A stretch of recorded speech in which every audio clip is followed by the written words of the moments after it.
को ना जीत सके, कुचल चले माया को पल में।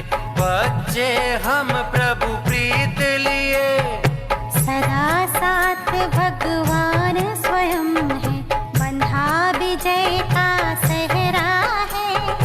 जिसको देखो वही है कहता, बाबा तो बस मेरा है। ओ बाबा ये आपने कैसा जादू फेरा है, जिसको देखो वही है कहता, बाबा तो बस मेरा है। ओ बाबा ये आपने कैसा जादू फेरा है, जिसको देखो वही है कहता, बाबा तो बस मेरा है। बाबा तो बस मेरा है, बाबा तो बस मेरा है, बाबा तो बस मेरा है, बाबा तो बस मेरा है।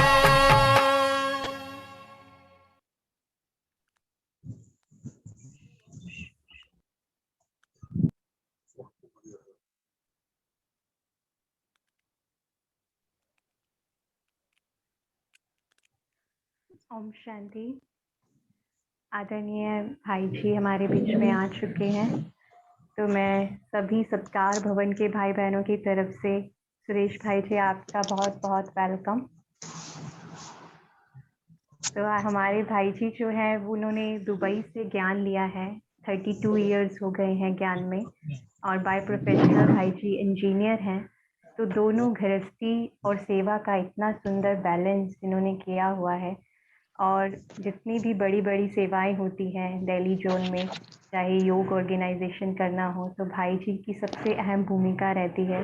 जितने भी हमारे वरिष्ठ भाई बहन हैं, आशा दीदी जी, बिजमोहन भाई साहब, जब भी इनको कोई सेवा कहते हैं तो हमेशा भाई जी हाँ जी करते हैं, हमेशा आगे रहते हैं और असंभव चीज़ को भी संभव कर देते हैं।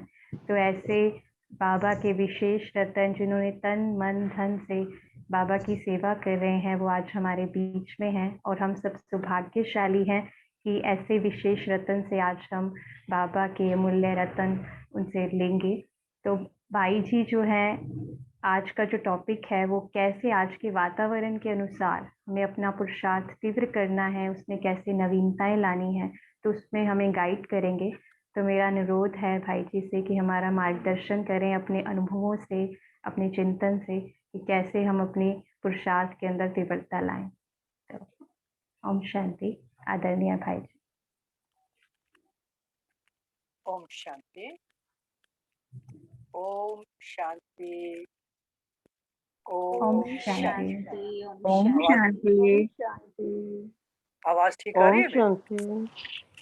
हाँ जी, ऑडियो ठीक है ना? हाँ जी भाई जी, क्लियर है। Okay, thank you. सत्कार भवन के बाबा के अनन्य रतन, मुझे बताया गया है कुछ बाबा के नए नए बच्चे भी हैं और कुछ बाबा के पुराने बच्चे भी हैं।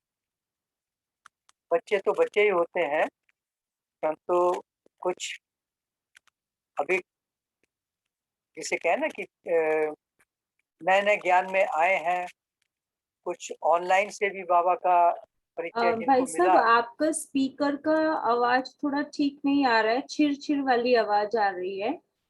शायद स्पीकर में आपके कुछ है, ये थोड़ा ठीक से लगा लीजिए एक बार निकाल के।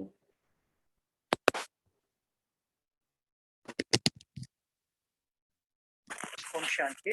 अभी कुछ ठीक है आवाज? आवाज हाँ ठीक है? जी, हाँ जी, अभी ठीक है भाई। ठीक है आवाज अभी? हाँ जी भाई बिल्कुल जी, ठीक है भाई जी। ठीक है। तो कुछ तो बाबा के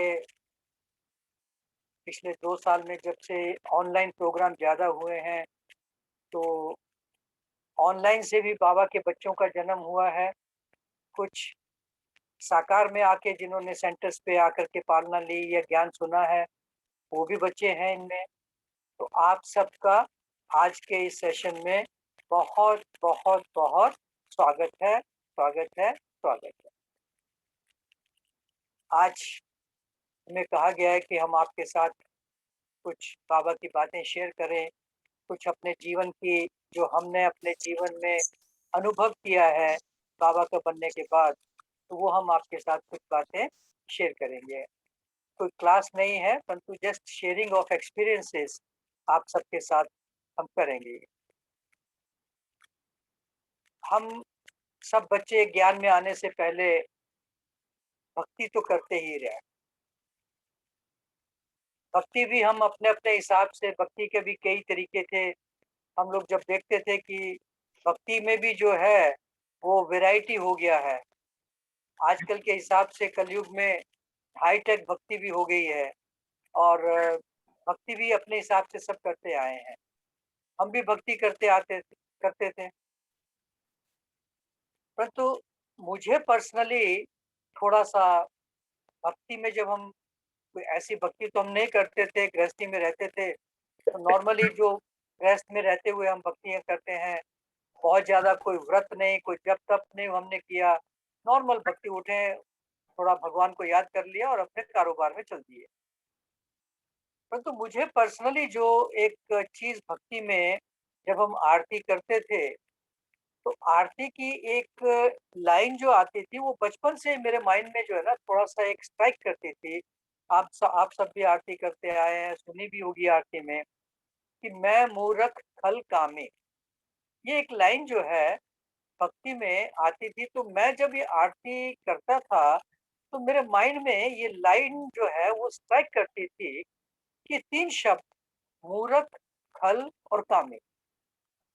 ये मैं कैसे हूँ? मैं अपने लिए कह रहा हूँ या किसके लिए कह रहा हूँ मैं? जब भी ये लाइन आती थी तो मैं वो लाइन बोलता नहीं था, परंतु उस पे सोचता था कि ये 3 चीज़ें मेरे साथ क्यों लगी हुई हैं? हम तो पढ़े लिखे हैं, हमने इतनी क्वालिफ़िकेशन की है, हम अच्छी जॉब करते हैं, अच्छा सब कुछ समाज में हमारा रुतबा है, सब चीज़ है। कोई ऐसी हमारी लाइफ़ नहीं थी कि जिसे हम कहें कि बहुत ही अ, जैसे आज के हिसाब से हम कहें कि भी थोड़ी कम स्टेटस वाली लाइफ़ थी, ठीक-ठाक था सब चीज़। परंतु ये 3 शब्द जो हैं, वो हमें अपने जीवन में ना अच्छे नहीं लगते थे। फिर जब 32 वर्ष पहले ज्ञान में हमें आने का मौका मिला, हम दुबई में थे, बहुत अच्छे थे, सब चीज़ ठीक-ठाक चल रहा था, किसी चीज़ की कमी नहीं थी। अ, धन-दौलत, जॉब वगैरह गवर्नमेंट की जॉब थी, गवर्नमेंट ऑफ दुबई की, सब चीज़ बहुत अच्छा चल रहा था आजकल की दुनिया के हिसाब से। परंतु जब हमें ये ज्ञान का मौका मिला, ज्ञान सुनने का जब मौका मिला, तो उसमें सबसे अच्छी चीज़ जो हमें स्ट्राइक की थी मुझे पर्सनली, वो था आत्मा का ज्ञान। परमात्मा के ज्ञान को भी समझने के लिए थोड़ा उसमें निश्चय करने के लिए थोड़ा टाइम लगा, क्योंकि हम लोग तो भक्ति में जैसे हम सब करते थे, कृष्ण को ही भगवान मानते थे, रामचंद्र जी को भगवान मानते थे या जो भी अपने-अपने हिसाब से भक्ति करते थे, उनको भगवान मानते थे। मुझे पर्सनली जो है कृष्ण से ज़्यादा लगाव था, तो कृष्ण को ही हम भगवान मानते थे। परंतु आत्मा का जो ज्ञान मिला, उसने मेरे मन के अंदर एक ऐसी एनलाइटनमेंट लेके आया कि जिसे मैंने इंस्टेंटली एक्सेप्ट कर लिया था। फर्स्ट डे किसी प्रोग्राम में जब हमने ये ज्ञान सुना था, उसके बाद तो कोर्स किया, तो कोर्स भी बहुत लंबा चला हमारा। परंतु इंस्टेंटली मुझे ये स्ट्राइक कर गया कि नहीं, ये बात बिल्कुल ठीक है, मैं आत्मा हूँ। क्योंकि पहले हमने गीता में भी सुना भी था, पढ़ा था। पहले अध्याय में भी गीता में सबसे पहली चीज़ ये बताई जाती है कि अर्जुन तू शरीर नहीं, तू आत्मा है, शरीर तेरा वस्त्र है। परंतु उस समय हमें ये सब चीज़ें समझ नहीं आती थी कि ये है क्या? शरीर वस्त्र कैसे है? ये सब चीज़ों को माइंड में जो क्लैरिटी नहीं थी। यहाँ आने के बाद इस चीज़ की बहुत क्लैरिटी हुई हमारे। फिर हम धीरे-धीरे जैसे भक्ति करते थे, तो अब ये 3 शब्द जो मेरे साथ लगते थे, ज्ञान सुनने के बाद क्लियर हुआ कि मैं मूर्ख कैसे हूँ। मूर्ख शब्द किसे कहा जाता है? अगर हम इसका लिटरल मीनिंग लें या डिक्शनरी में इसका मीनिंग देखें, मूर्ख उसे कहा जाता है कि वो जो जानबूझ के गलती करता है। इंग्लिश इक्विवेलेंट वर्ड है इसका foolish, one who does wrong knowingly. जानबूझ के गलती करने वाले को फुलिश कहा जाता है, मूर्ख कहा जाता है। अपने पे जब एनालाइज किया है मैंने, तो पता लगा कि वाकई हम तो जानबूझ के बहुत गलतियां कर रहे हैं। गुस्सा नहीं करना चाहिए फिर भी करते हैं। कोई चीज, सिगरेट के पैकेट के ऊपर लिखा cigarette smoking is injurious to health, फिर भी सिगरेट स्मोक किया जाता है। तो इस तरह से कई चीजें हैं, लगा कि भी नहीं वाकई हम गलती जानबूझ के करते हैं। दूसरा था शब्द खल। खल कहते हैं राक्षस को, डेमन। तो मैं डेमन कैसे हूं? जब ज्ञान सुना, बाबा ने बताया कि तुम कौन थे, तुम्हें मैंने क्या बनाया था, तुम कहाँ थे और कहाँ से कहाँ आ गए हो। तो जब चेक किया अपने अंदर कि जो डेविलिश क्वालिटीज हैं वो मेरे अंदर सब है, तभी आरती में कहते हैं कि मैं खल हूं, मैं मूर्ख हूं, मैं खल हूं। कामी, कामी से कहा जाता है कि मोस्ट, अगर इसका लिटिल मीनिंग देखें, मोस्ट डिग्रेडेड पर्सन। तो ये सब चीजें जब हमें क्लैरिटी आई, समझ आया और एक्सेप्ट किया इसको, तो अपने अंदर से इन कमियों को दूर करने के लिए हमें बाबा से शक्तियां मिली। तो ऐसे भक्ति में कई चीजें थी हमारी, ऐसे हम कई चीज भक्ति में कई चीजें ऐसी करते हैं जिसे हम जानते नहीं है, मान लेते हैं हम लोग, समझ नहीं है फिर भी हम करते रहते हैं। क्यों है? अभी नवरात्रे गए हैं, किया, सबने रिचुअल्स बनाया। क्यों नवरात्रे दिए जाते हैं? क्यों नवरात्रे आते हैं? ताकि हम अपने जीवन के अंदर वो प्योरिटी, वो कमियों को दूर करें और प्योरिटी को लेके आए और जीवन को 9 दिन के बाद हम उस जीवन को जिए। परंतु अनफॉर्चुनेटली 9 दिन के बाद, 9 दिन सब कुछ करने के बाद जो भी प्रिकॉशंस होती हैं वो हम करते हैं, परंतु 9 दिन के बाद we are back to square one. वहीं पर जहाँ से चले थे वहीं वापस आ जाते हैं। खान-पान की शुद्धि भी नहीं रखते हैं, विचारों की शुद्धि भी नहीं थी, जीवन में भी शुद्धता नहीं आती है, जीवन में पवित्रता नहीं आती है। तो वो एक रिचुअल्स हम भक्ति में करते चले आए। तो बाबा ने ये भी चीज़ें हमें समझाई हैं कि बच्चे, भक्ति की जो रस्म-रिवाजें हैं, जो भी रस्म-रिवाज हैं, वो सब तुम्हारे ही किए हुए कर्तव्यों का यादगार है। अभी तो हम सब समझ गए हैं कि आने वाला जो कल्प है, उसका पहला जो हाफ है सतयुग त्रेता, वो हम ही होंगे वहाँ पर। भक्ति द्वापर से शुरू होती है और ये जो कुछ भी इस समय के रस्म-रिवाज हैं, वो सब खत्म हो जाएँगे। सतयुग त्रेता का विधि-विधान अपना शुरू होगा और द्वापर से फिर हम दोबारा से भक्ति, ये चक्र कल्प जो है ये रिपीट होता है, ये अब हम सब समझ गए हैं। अब हमें क्लैरिटी आ गई है कि वो 3 शब्द जो हमारे साथ लगते थे, मूर्ख, खल, कामी, अब हम वो नहीं हैं। हम कौन हैं?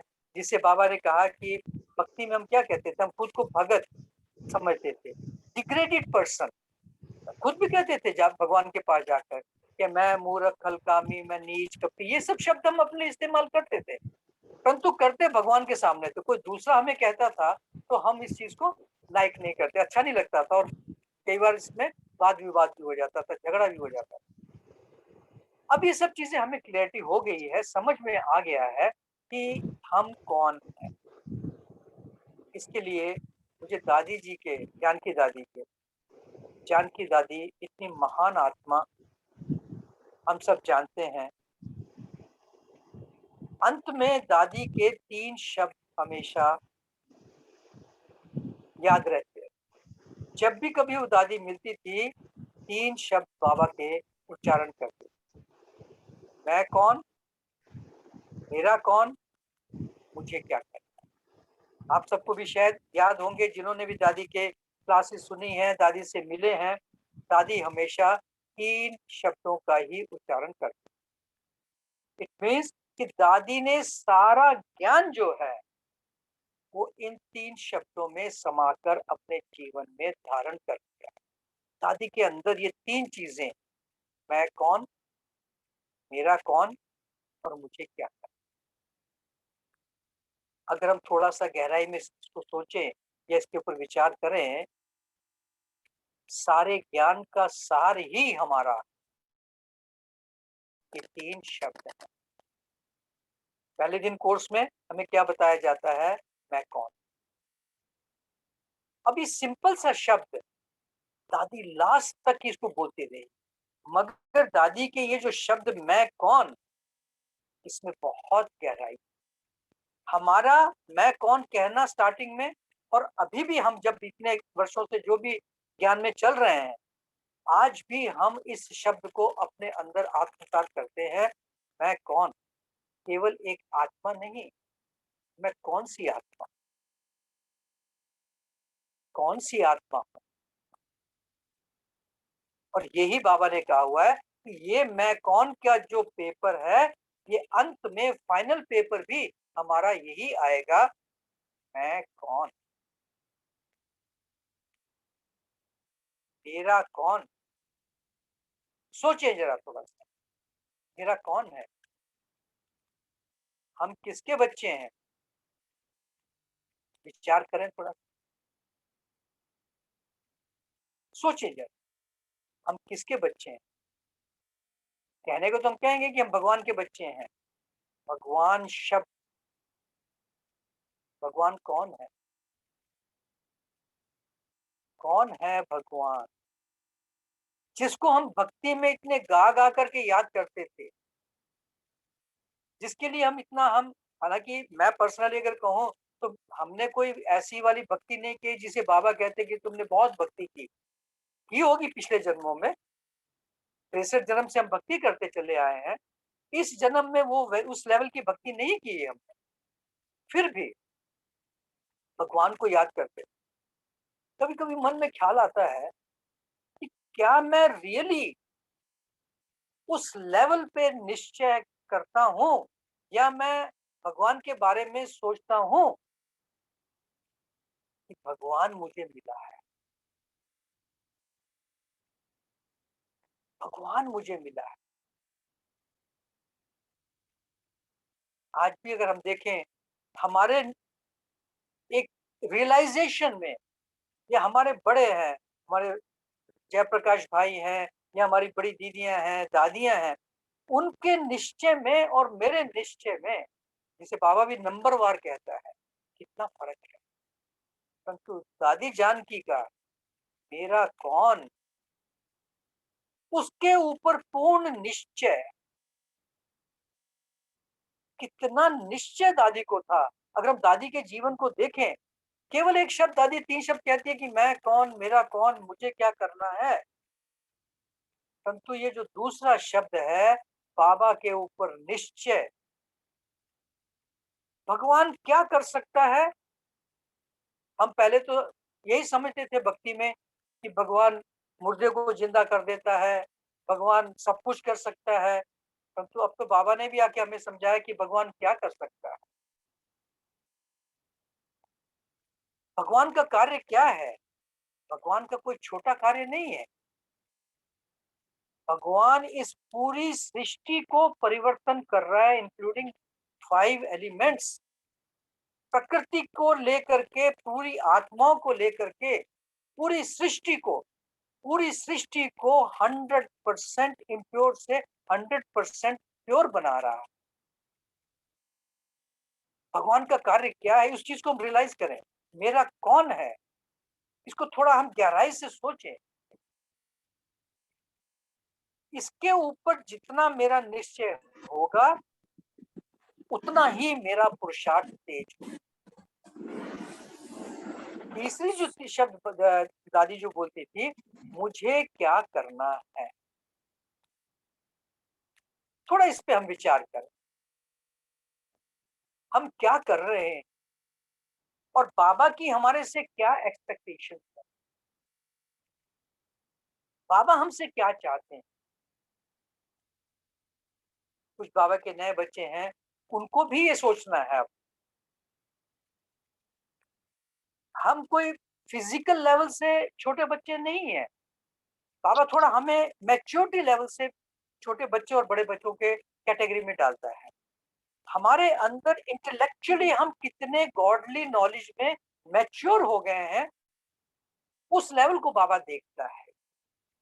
बाबा की मुरली तो सबके लिए है, चाहे कोई महारथी है, दादियां हैं, बड़े भाई बहने हैं या छोटे बच्चे हैं, सबके लिए मुरली एक ही है। परंतु मैं कौन, इस शब्द की गहराई उस मुरली से हर बच्चा अपने अपने लेवल पे लेता है। मेरा कौन, मेरा कौन, इस मुरली से ही हम अगर इस चीज को रियलाइज करें कि हम किसके बच्चे हैं, हम भगवान के बच्चे हैं, क्या मैं रियली उस लेवल पे रियलाइज कर रहा हूं? ऑल्दो बाबा ने कहा है कि नंबरवार है सब ये, परंतु अब जो समय है, जो तीसरा लेवल है, मुझे क्या करना है, वो सारा डिपेंड करता है कि फर्स्ट और सेकंड के इस वर्ड के ऊपर, मैं कौन, मेरा कौन। इसकी जो हमारी, इसका जो लेवल है, इस लेवल का जो फेथ है हमारा, तीसरा जो है, मुझे क्या करना है। अब प्रेजेंट समय अनुसार हम सब रियलाइज कर रहे हैं। अब मेरा 32 वर्ष पहले विनाश शब्द को सुनना और उसके बारे में जानना, और आज 32 वर्ष बाद इस शब्द को रियलाइज करना, is a vast difference, vast difference. आज हम जो बाबा के बताए हुए सिम्टम्स हैं कि बच्चे अंत में ऐसा होगा, हम देख रहे हैं कि नहीं देख रहे हैं? देख रहे हैं ना आज हम पिछले 2 वर्ष से बाबा ने जो मुरलियों में कहा है कि बच्चे दवाइयां नहीं मिलेगी, बीमारियां ऐसी दवाइयां नहीं मिलेगी, ऐसी रियलाइजेशंस हम सब ने अब देख ली है ना। और भी कई चीजें हैं, मैं उन चीजों के ऊपर ज्यादा वर्णन नहीं करूंगा। मैं समझता हूँ हर एक को अब इन चीजों को, बाबा के जो महावाक्य हैं उसके ऊपर थोड़ा सा सबको विचार करना चाहिए। एक छोटी सी चीज बाबा ने अंत के लिए कही, किसी की दबी रही धूल में किसी की राजा खाए, किसी की चोर ले जाए, किसी की आग जलाए, सफल उसी की हो जो धनी धूर लगाए। क्लियर हुआ कुछ इस चीज को? बाबा ने कहा हुआ मुरलियों, किसी की दबी रहेगी धूल में, मीन्स इस चीज के ऊपर आप विचार करना, मैं इसके ऊपर डिटेल में नहीं जाता हूँ। तो सफल अगर हमें करना है, सफल वही होगा हमारा जो हम बाबा के यज्ञ में लगाएंगे। अब इसके लिए बाबा ने ये नहीं कहा कि हमें सब कुछ ही बाबा को समर्पित कर देना है, बुद्धि से समर्पण की बात है।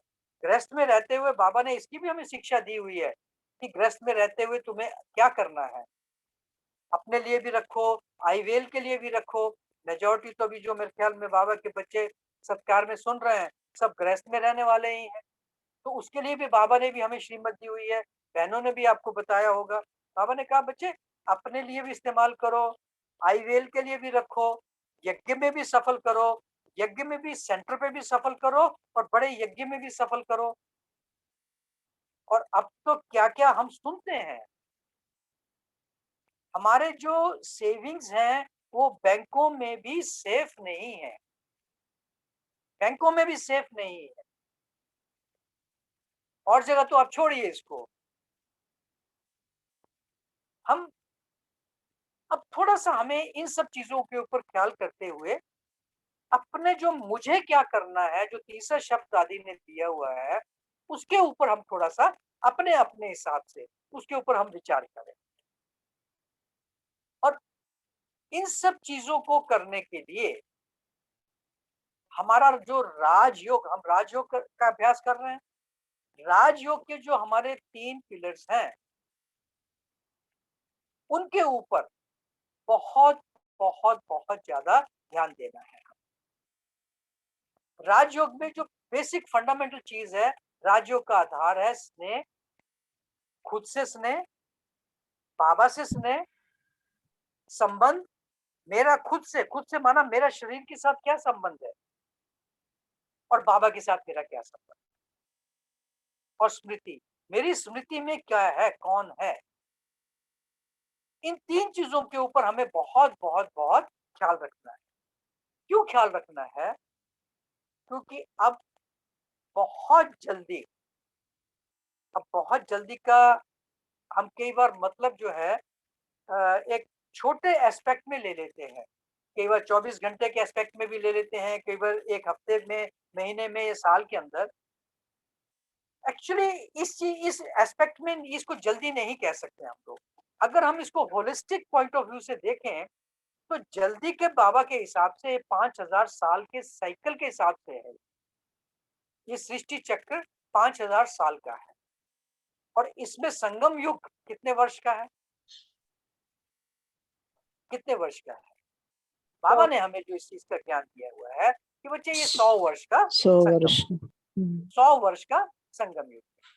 कितने वर्ष बीत गए यज्ञ को? 84 हो गए। बैलेंस कितने हैं? ये हो गए 15 वर्ष। हाँ, ठीक है। So we are left with only 15 years। 15 साल का। अब इसमें हम इसको जल्दी कैसे कह सकते हैं? अब आप देखें कि 15 साल के अंदर ही परिवर्तन भी होना है, बाबा का साक्षात्कार भी होना है। अब साक्षात्कार जो है वो कोई एक दिन का साक्षात्कार नहीं है, इसको हमें होलिस्टिक लेवल पे देखना है। और बाबा ने जो परिवर्तन की 3 प्रक्रिया हमें बताई हुई हैं, हम सब जानते हैं। हमने सृष्टि चक्र में बाबा ने हमें समझा दिया है, झाड़ में भी समझा दिया है। प्राकृतिक प्रकोप होगा, एटॉमिक वॉर होगा, और सिविल वॉर्स होंगे। ये 3 प्रोसेस भी इसी 15 साल के अंदर होना है। और इसके बाद बाबा ने ट्रांसफर भी होना है। क्या चीज ट्रांसफर होगी? कलयुग से सतयुग में जब हम जाएंगे, कोई ऐसा नहीं है कि जिसमें हम ये कहें कि कोई ऐसा पीरियड 1 साल 2 साल का ऐसा होगा जब वैक्यूम होगा, खत्म हो जाएगा सब कुछ। नहीं, परिवर्तन की प्रक्रिया होगी।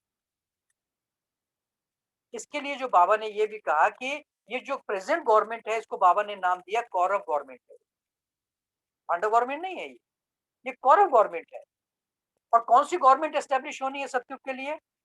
पांडव गवर्नमेंट एस्टेब्लिश, ईश्वरी गवर्नमेंट हो। तो ये जो कौरव गवर्नमेंट है, ये पांडव गवर्नमेंट को हैंड ओवर करेगी। इसका भी बाबा ने कुछ चीजें बहुत डिटेल में नहीं बताई हुई है। शुरू में बाबा ने बताया कि इसका जो ट्रांसफॉर्मेशन का प्रोसेस है वो कैसे होगा। अब थोड़ा सा विचार कीजिए, श्री कृष्ण का जब जन्म होगा तो पहला प्रिंस है, राजघराने में जन्म होगा उसका। राजघराना दिखाई दे रहा है कहीं पर हमारे? कहीं राजघराना है कहीं पर हमारे? नहीं है ना। हमारे तो सेंट्रल गवर्नमेंट का ही राज्य चल रहा है यहाँ पर अभी। तो ये ट्रांसफॉर्मेशन भी कब होगा? ये भी इसी 15 साल के अंदर होगा। मीन्स कौरव गवर्नमेंट ने पांडव गवर्नमेंट को हैंड ओवर करना है। इसके लिए भी कुछ चीजें फिर बाबा इन चीजों के ऊपर ज्यादा हमें सोचने के लिए नहीं कहता कि बच्चे ये जो होगा वो ड्रामा अनुसार अपने आप हो जाएगा, वो हम देखेंगे आगे चल करके। सिर्फ थोड़ा समझने के लिए, ताकि हमारा जो पुरुषार्थ है उसके अंदर एक और मैच्योरिटी लेवल आ जाए, एक और थोड़ा हमारा लेवल ऊंचा हो जाए उसमें पुरुषार्थ के अंदर। उस पॉइंट ऑफ व्यू से हमें थोड़ा सा इसको समझना है। उसके लिए फिर बाबा ने कहा है कि भारत के अंदर जो डिस्टर्बेंसेस होंगी, सिविल वॉर होगा, नेचुरल कैलेमिटीज होंगी। अब दिल्ली हमारी राजधानी बनेगी। थोड़ा मैं ये डराने वाली बातें नहीं कर रहा हूँ, इसके लिए थोड़ा सोचने के लिए है। दिल्ली में राजधानी बननी है ना। हम सबको मालूम है दिल्ली परिस्थान बनना है। आज भी शायद मुरली में था और गीता दीदी ने भी क्लास कराई है कि दिल्ली हमारी राजधानी परिस्थान बनेगा। तो जो प्रेजेंट दिल्ली है यही बनेगी राजधानी, कि इसको जगह देनी पड़ेगी नई राजधानी बने?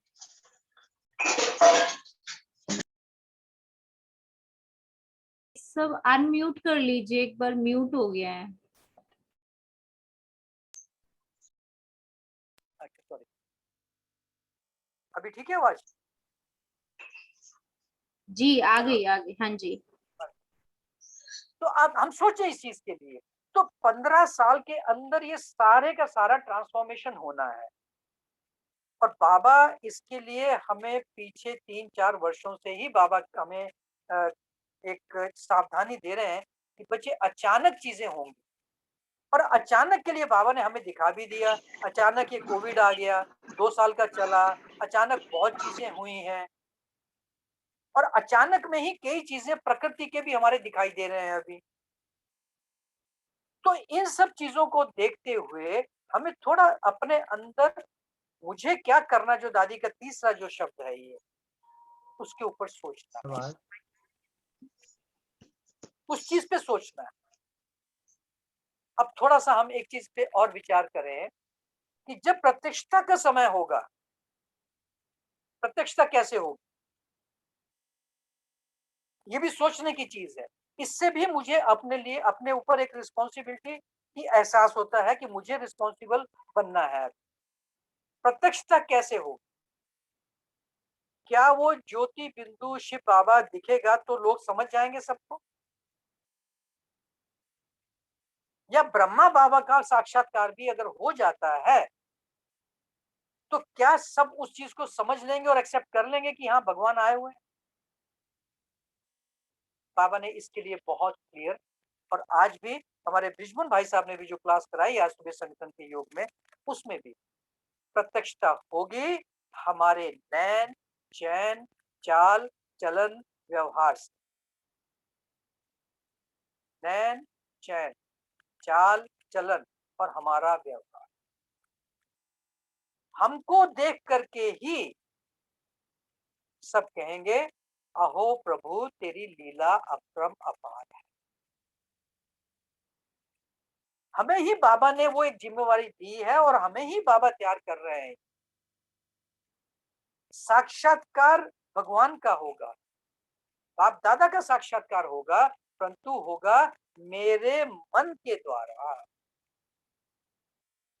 बाबा, हम जहां जहां भी हम प्रवृत्ति में रह रहे हैं, हमारे जो ये सेंटर हैं, हमारी जो ये देवी बहनें हैं, इनके द्वारा सबको साक्षात्कार। आपके सत्कार भवन अशोक विहार के एरिया के जितनी भी आत्माएं हैं, जिन जिनको भी ज्ञान मिला है, जिनको मुक्ति मिलनी है, जिनको जीवन मुक्ति मिलनी है, सब आपके पास आएंगे। जब उनको पता लगेगा, साक्षात्कार की प्रक्रिया स्टार्ट हो जाएगी, तो इन देवी बहनों के द्वारा आप सब जो बाबा के बच्चे हैं, जिन जिन के बाबा ने ये भी कहा हुआ है कि जहां जहां बाबा का झंडा लहरा रहा है, वो स्थान अंत समय में साक्षात्कार के स्थान बनेंगे। आपने जितनों को भी पैगाम दिया है, जितनों को भी मैसेज दिया हुआ है, वो उस टाइम तो एक्सेप्ट नहीं किया, किसी ने माना नहीं, चलो वो भी उनका पार्ट था ऐसा। अब वो आएंगे आपके पास। मेरा मानसिक लेवल, मेरी स्थिति कैसी होनी चाहिए उस समय, आप सोचें। हाहाकार होगा, बाबा ने मुरली में बहुत क्लियर किया हुआ है चीज, कई मुरलियां बाबा की चली कि अंत समय में वो हाहाकार होगा। उस हाहाकार में मैं पुरुषार्थ नहीं कर सकूंगा, परंतु मेरी जो भी पुरुषार्थ का जमा हुआ है, वही बाबा उस समय साक्षात्कार को इस्तेमाल करेगा। तो अब हमें, मुझे तो पर्सनली दादी जी के ये 3 शब्द, मैं कौन, मैं भगवान का बच्चा, मेरा कौन, भगवान मेरा साथी है। अगर मैं भगवान का बच्चा हूं तो भगवान मेरा, सर्व संबंध से भगवान के साथ मेरा संबंध जुटा हुआ होना चाहिए। वो है मेरा कौन। थोड़ा सा इस पे भी विचार करें, बाबा क्यों कहता है कि सर्व संबंध मुझसे जोड़ो। ताकि पुराने संबंध जो भी हैं हमारे, वो कौन से संबंध है? वो है दैहिक संबंध, देह के संबंध, चाचा मामा काका ताक, जिसको भी बोल, उसको जो देह के संबंध है। अब मेरा जो स्मृति है वो आत्मिक स्मृति हो गई है। मैं आत्मा हूँ, मेरे जो भी मेरे साथ हैं वो भी कौन है? वो भी आत्मा है, वो भी भगवान के बच्चे हैं। मैं कई बार कहता हूँ, मैं अपने घर में युगल को या माता को या किसी को बड़े को भी सबसे हाईएस्ट एक रिस्पेक्ट क्या दे सकता हूँ? माँ को माँ कहूंगा तो वो एक नॉर्मल बात है। पति को पत्नी को पत्नी कहेंगे, वो भी एक नॉर्मल बात है।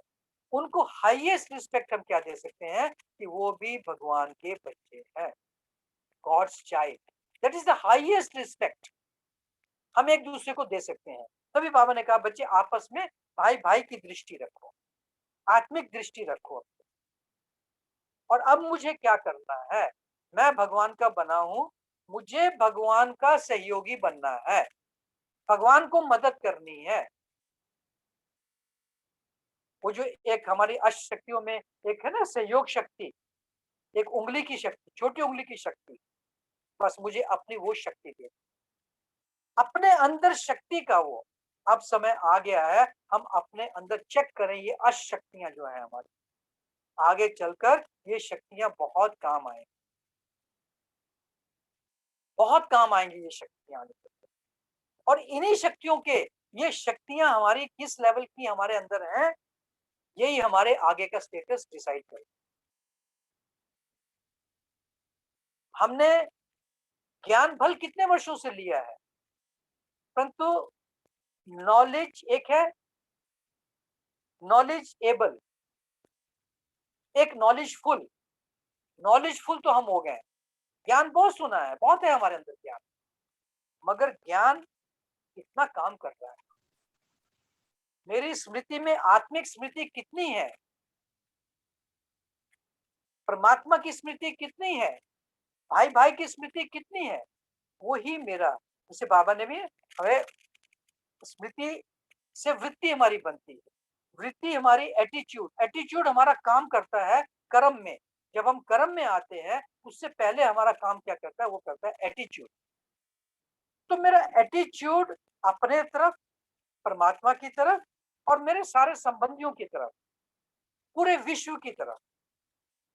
अब तो इस लेवल से एक केवल मनुष्यों तक, जीवों तक ही सीमित नहीं है। अब तो बाबा कहते हैं कि पांच तत्वों को भी, पांच तत्वों को भी सकाश दो। क्यों बाबा कह रहे हैं? इस पे थोड़ा विचार करें। क्यों बाबा कह रहे हैं कि ये पांच तत्वों को भी सकाश दो? क्योंकि अंत में अगर मैंने इन पांच जितना जितना सकाश दिया होगा इन पांच तत्वों को, ये पांच तत्व निमित्त नहीं बनेंगे मेरी अंतिम, मेरी मृत्यु के निमित्त नहीं बनेंगे, ये मृत्यु के निमित्त नहीं बनेंगे। भूकंप आएगा और भी कई प्राकृतिक प्रकोप होंगे, परंतु वो मृत्यु के निमित्त नहीं बनेंगे। तो अब मुझे पांच तत्वों को भी बाबा कहता है सकाश दो। क्यों बाबा इस चीज के ऊपर एक्सरसाइज कर रहा है? आज भी भाई साहब ने कहा कि प्रकृति को भी सकाश दो। प्रकृति बहुत ज्यादा उथल खाएगी। बाबा ने इतना तक कहा है कि अगर तुम्हारी स्मृति में बाबा है, बाबा के साथ आप, तुम्हारा कनेक्शन जुटा हुआ है, तो समुद्र की लहर आएगी, तुम्हारे चरणों को छू करके चली जाएगी। ये बाबा ने मुरलियों में कहा। इसकी बहुत गहराई है, अभी समय नहीं इन चीजों के ऊपर। नहीं तो एक एक तत्व को हम, आग, पानी, हवा, पृथ्वी, आकाश, ये भी निमित्त बनेंगे इस संसार को परिवर्तन करने के। तो अब जो समय है, बस केवल तीन चीजों को, कंसंट्रेशन ऑन द सेल्फ, मैं कौन, गहराई में चलते जाएं इसी के अंदर। मैं कौन, मेरा कौन, बस ये दो का संबंध सदा बाबा के साथ जुटी रहे, बुद्धि हमारी वहां पर लगी रहे। बहुत अच्छी बात आज भाई साहब ने भी कही है कि हम दो संसार, एक तो हम टेम्परेरी घर है ये हमारा, ये सृष्टि जो है सॉरी, ये सृष्टि हमारा टेम्परेरी घर है और परमानेंट कहाँ है? परमानेंट हमारा परम धाम। तो भाई साहब ने आज बहुत अच्छी चीज कही है कि अब हमें टेम्परेरी घर में कम समय रहना है और ज्यादा समय हमें परमानेंट घर में रहना है। परमानेंट में रहो, टेम्परेरी में आओ, काम करो और चले जाओ। एकाग्रता। अब एकांतवासी, एक के अंत में जाना। अब एकांत मतलब ये नहीं कि मैं अपने आप को एक कमरे में बंद कर लूं। वो तो चलो कोविड ने हम सबको एक एक्सपेरिमेंट, एक हमें सिचुएशन दे दी कि हमें आइसोलेशन में भी कैसे रहना है, आगे चल के क्या होता है, कैसी बीमारियां हो सकता है, इससे भी कुछ भयंकर बीमारियां आएंगी, आइसोलेशन में और भी जाना पड़ेगा हमें। एकांत माना हम एक की तरफ सोचें। इसके लिए बहुत अच्छी भाई साहब ने जो चीज बताई है वो प्रैक्टिकल है कि हम परमानेंट स्थान पे ज्यादा रहें, बुद्धि हमारी परमानेंट में ज्यादा लगी रहे और कार्य करने के लिए हम यहाँ आए और उसके बाद वहां चले। तो इससे हमारे अंदर जो एकाग्रता आएगी, एकाग्रता की शक्ति से वो अष्ट शक्तियां हमारे अंदर इकट्ठी होती चली जाएगी और उस समय पर फिर वो काम करेगी। मुझे केवल मन मना भव, मन मना भव की पूरी परिभाषा क्या है? पूरी परिभाषा क्या है? मतलब बाबा ने बहुत सुंदर मुरली में इसके में कहा है, देह सहित देह के सब संबंधों को भूल अपने को आत्मा निश्चय कर मुझ एक बाप को याद करो। देह सहित देह के सब संबंधों को भूल अपने को आत्मा निश्चय कर मुझ एक बाप को याद करो। ये मन मना भव। मन मुझ में लगाए रखा। अब इस पर्टिकुलर एस्पेक्ट में बाबा का कोई स्वार्थ तो नहीं है इसके अंदर, कि बाबा का स्वार्थ है कोई इसके? बाबा क्यों कहता है कि बच्चे मेरे मुझ में मन लगा के रखो? बाबा ये चाहता है क्योंकि इसके पीछे एक फिलॉसफी, एक सिद्धांत काम करता है। अंत, बाबा ने मुरलियों में कहा कि बच्चे तुम्हारी मन मना भाव की स्थिति है तो अंत मति सो गति होगी। एक सेकंड का जो पेपर है, एक सेकंड का जो पेपर है उसको पास करने के लिए मन मना भव होना बहुत जरूरी है। देह सहित, देह को भी भूलो, मैं आत्मा हूं, निमित्त, सिर्फ मैं इन कर्मेंद्रियों से काम ले रहा हूं। देह के सब संबंध, अब संबंध किसके साथ जोड़ना है? बाबा के साथ। माता पिता, बंधु, सखा, स्वामी, सर्जन, साजन, सारे संबंध बाबा के साथ। और यही संबंध फिर हमारे सतयुग में आगे जो है डिविनाइज्ड हो जाएंगे। संबंध तो वहां भी होंगे, माता पिता वहां भी होंगे, हमारे भाई बंधु वहां भी होंगे। तो वो जो हमारे संबंध होंगे वो डिविन है। इसलिए बाबा कहते हैं कि मेरे साथ संबंध जोड़ोगे तो सतयुग के सारे संबंध तुम्हारे प्योर होंगे, डिविनाइज्ड होंगे। वहां पर किसी संबंध में दुख नहीं होगा। आज है, हमने देखा ना कोविड के समय में कितने कितने दुख देखे। मैंने खुद पर्सनली, देखो पहले तो हम सुनते थे ना, टीवी में देखते थे कि कितनी डेथ्स हो रही हैं, डेड बॉडीज को डिस्पोज करने के लिए जगह नहीं है, डिस्पोज हो नहीं रही हैं। हमने कई जगह देखा है, कहीं पर रेतों में कितनी हजार बॉडीज को वैसे ही दफन कर दिया। ये तो अभी बहुत छोटा सा सीन था। मैंने खुद पर्सनली, मेरे बहुत एक क्लोज रिलेटिव है, मेरी कजन सिस्टर, उनके हस्बैंड की डेथ हो गई। गुड़गांव में रहते थे, दोनों अकेले थे। हॉस्पिटल में उनकी डेड बॉडी पड़ी है। मुझे फोन आता है कि भैया ऐसे ऐसे हो गया है। 10 बजे सुबह फोन आया, हम यहाँ से निकल के गए फटाफट, 11:30 बजे वहाँ पहुंच गए गुड़गांव में। 11:30 बजे हमको 12 12:30 बजे बॉडी मिली। वहां से हमें बॉडी को उन्होंने एक शमशान घाट का वो बता दी, पर्ची दे दी कि जी आप इस शमशान घाट में चले जाओ। पहले तो हमें एम्बुलेंस नहीं मिल रही है बॉडी को ले जाने के लिए। 1 बजे से बॉडी वहां पर आई हुई है और मैं 4 बजे बॉडी मिलती है। 4 बजे बॉडी मिली और आप देखिए मेरा प्रैक्टिकली खुद अपने आप देखा हुआ है।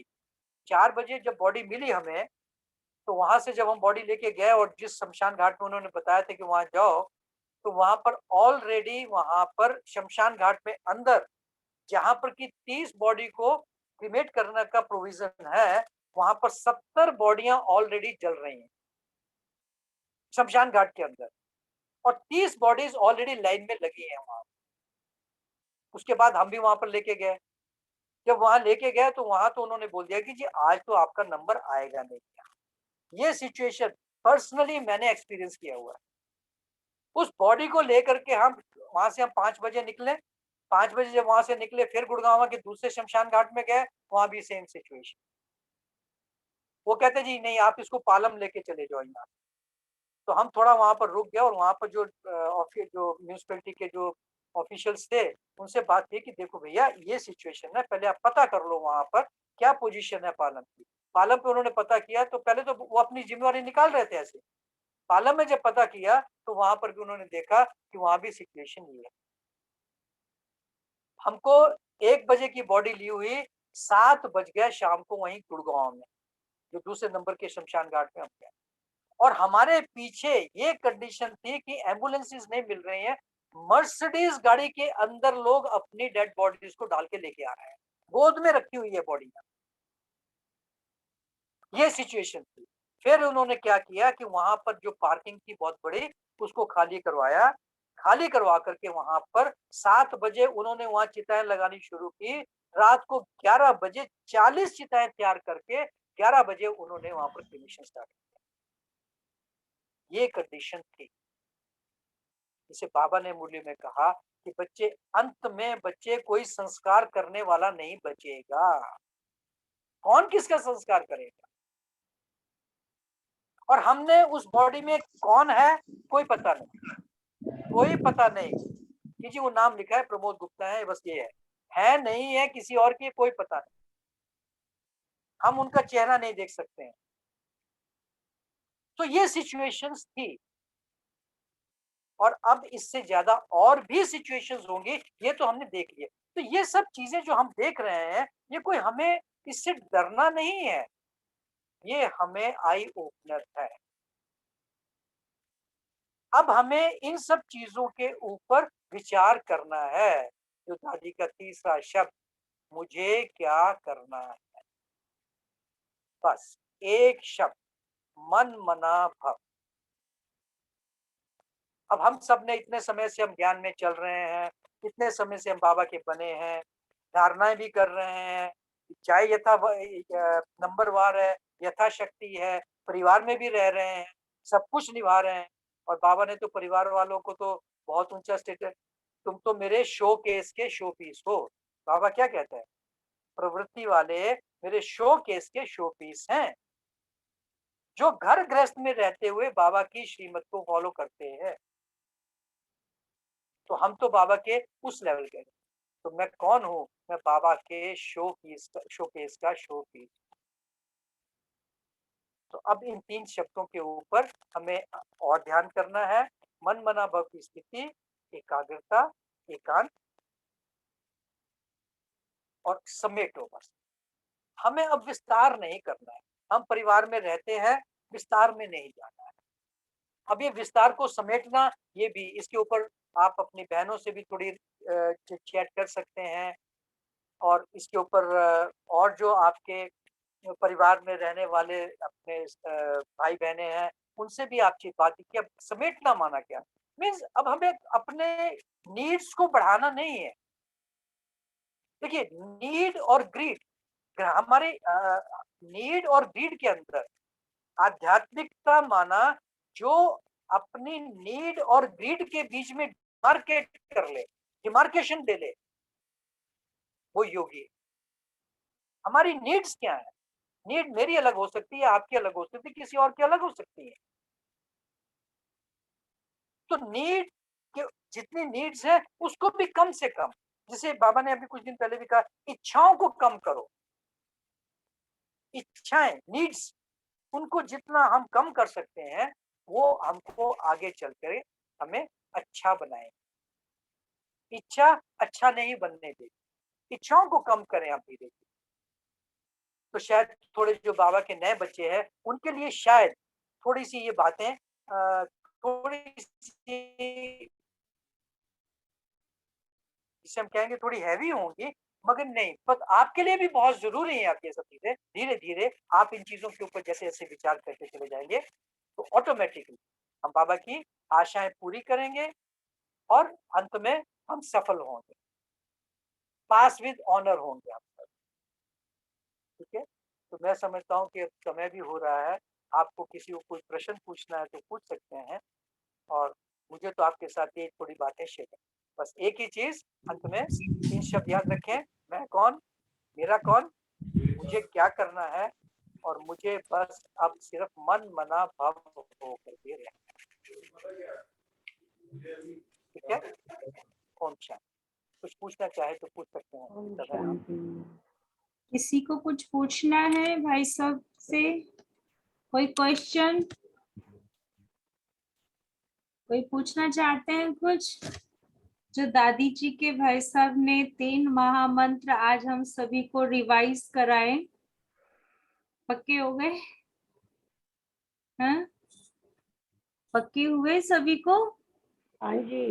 किसी के मन में कोई प्रश्न है, जानना चाहते हैं तो आप रोज भाई सवेरे साहब उठ से पूछ करके सकते बाबा हैं। को जब हम गुड मॉर्निंग करते हैं, बाबा को जब हम गुड मॉर्निंग करते हैं तो उस समय ये 3 शब्द रिवाइज कर लीजिए। मैं कौन? मेरा कौन? और मुझे क्या करना है? और मुझे क्या करने में अमृत वेले प्लान कर लीजिए कि आज के दिन में मुझे क्या करना है। रूटीन तो हम करेंगे ही, मुरली भी सुनेंगे, योग भी लगाएँगे, सब कुछ करेंगे, परंतु उसके अंदर स्पेसिफिकली मुझे आज के दिन के लिए क्या करना है। बिल्कुल। आदरणीय आदरणीय भाई साहब की क्लास से सभी इतने प्रभावित हुए हैं और इतना अंदर तक रियलाइज्ड कर रहे हैं कि प्रश्न पूछने की, है ना, अंदर से इच्छा ही नहीं आ रही है, कोई प्रश्न ही नहीं है। इतने प्रसन्नचित हो गए हैं कि प्रश्न सारे समाप्त हो गए हैं। ऐसे ही कुछ है ना भाई बहनों? सारे प्रश्न खत्म हो गए हैं, है ना? इसीलिए सबकी प्रसन्नचित मुद्रा दिखाई दे रही है, सब बहुत खुश दिखाई दे रहे हैं। और सच में आज भाई साहब जब क्लास करा रहे थे और बार बार दादी जी की तरह मैं कौन, मेरा कौन, मुझे क्या करना है, जब ये महामंत्र आप बार बार रिपीट करा रहे थे तो दादी जी ने जो घोट घोट के रग रग में अपने समाया हुआ था, वही चीज आज आपने बहुत अच्छी रीति से हम सभी भाई बहनों को बहुत अच्छे रीति से हमें रिवाइज कराया, अंडरलाइन कराया और जो बताया कि मनन शक्ति के द्वारा अभी हमें समय की पहचान करनी है, मनन शक्ति में अपने समय को लगाना है और टाइम को बचाना है, समय की रफ्तार को देखना है कि क्या समय चल रहा है और किस तरह का अभी हमारा पुरुषार्थ होना चाहिए और कैसे हमें अपने समय को, संकल्पों की शक्ति को, अपने सर्व खजानों को सफल करना है। तो बहुत सुंदर तरीके से आदरणीय भाई साहब ने हम सबसे ये बातें शेयर की और जब भाई साहब सुना रहे थे तो मैं अनुभव कर रही थी कि जब हम बड़ों के पास रहते हैं, बड़ों से बहुत कुछ सीखते हैं और कहीं ना कहीं उनकी वो शिक्षा हम जीवन में गिफ्ट के रूप में ले लेते हैं। तो आदरणीय भाई साहब, जैसे कि मैं देखती हूँ कि हमेशा बड़ों के बहुत सानिध्य में रहते हैं, बड़ों की स्पेशल आपके ऊपर कृपा है, बाबा की तो है ही, और बड़ों को जब भी कोई दिल्ली जोन का, दिल्ली संगठित रूप का कोई रूप कोई भी प्रोग्राम करना होता है तो आदरणीय भाई साहब उसमें सबसे पहले अपना सहयोग की अंगुली, जो आज भाई साहब अपनी क्लास में भी कह रहे थे, तो वो सहयोग की सबसे पहले अंगुली लगाने वाले आप हैं और इसीलिए बाबा हर एक को विशेषता अनुसार चुनते हैं। और बाबा ने, जैसे आज भाई साहब भी कह रहे थे कि किसकी दबी रहेगी धूल में, किसकी राजा खाए, किसकी आग चुराए, सफल उसी की होगी जिसने समय रहते अपना सफल कर लिया होगा। तो वो समय तो हम देख ही रहे हैं कि आ गया है कि अभी सब लोग चाहते हैं हम सफल करें, ना तो भी सेंटर को चाहिए ना किसी और को चाहिए, और देख रहे हैं कि कैसे बीमारी में जाता है, कहाँ जाता है, कैसे कैसे सब कुछ हो रहा है। तो हमें अभी भी अगर कोई डाउट है, कहीं कोई संशय है अपनी बुद्धि में, तो खुद बैठ करके, जैसे भाई साहब ने आज कहा ना, खुद बैठ करके, है ना, विचार सागर मंथन करो कि क्या चाहता हूं मैं, क्या है मेरे पुरुषार्थ का एम। तो बहुत सुंदर तरीके से आज भाई साहब ने अंदर तक झंझोड़ दिया उस बात को कि और खुद से नहीं होता है ना, तो संगठित रूप में बैठो, किसी के साथ बैठकर इन बात को डिस्कस करो, है ना, क्या करना है, क्या हमें अभी करना बाकी है, कैसे कर सकते हैं। तो बहुत सुंदर तरीके से आदरणीय भाई साहब ने हमें गाइड किया, और हम सभी आज भाई बहने सत्कार भवन के सारे राजयोगी हंस भाई साहब का एक हाथ की ताली से अभिनंदन करते हैं, थैंक्स करते हैं कि आप आए, आपने इतने सुंदर तरीके से अपने अनुभव से हम सबके साथ इतनी मीठी मीठी शिक्षाओं को शेयर किया।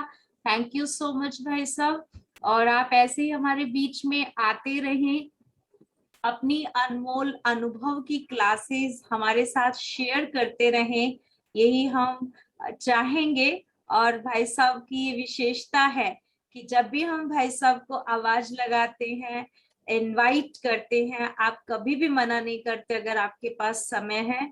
और आप देखिए, कल ही मैंने बात की, भाई साहब ने हमारी निमंत्रण को स्वीकार भी कर लिया। तो मैं बहुत बहुत आभार व्यक्त करती हूँ भाई साहब का, और आगे भी आपको आगे ऐसे ही हम बुलाते रहेंगे और आप आते रहेंगे, ऐसी मैं आशा रखती हूँ। बहुत बहुत सत्कार धन्यवाद। सत्कार भवन के साथ तो हमारा कुछ गहरा स्पेशल रिलेशन भी है। जब जी।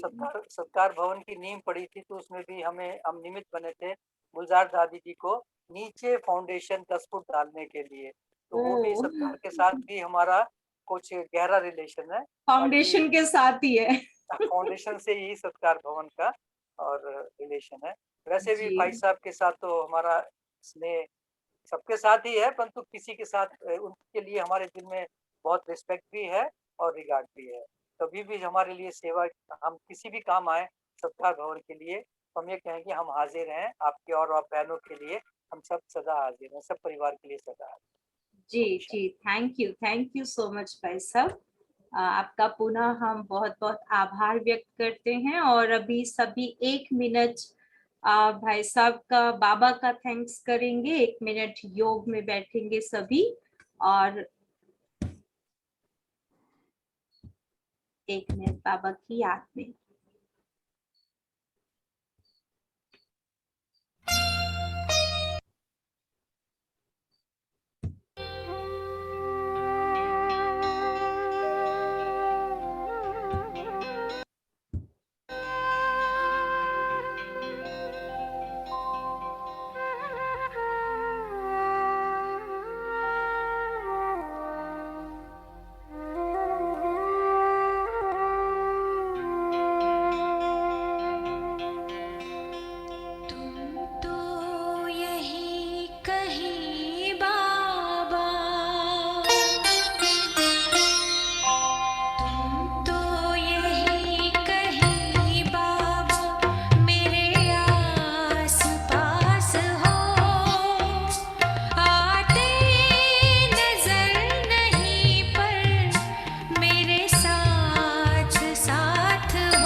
बहुत बहुत शुक्रिया भाई साहब, थैंक यू।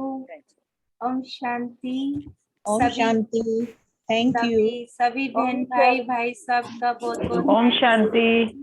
थैंक यू भाई साहब। ओम शांति। शांति। ओम शांति दीदी। ओम शांति। शांति। ओम शांति भाई साहब।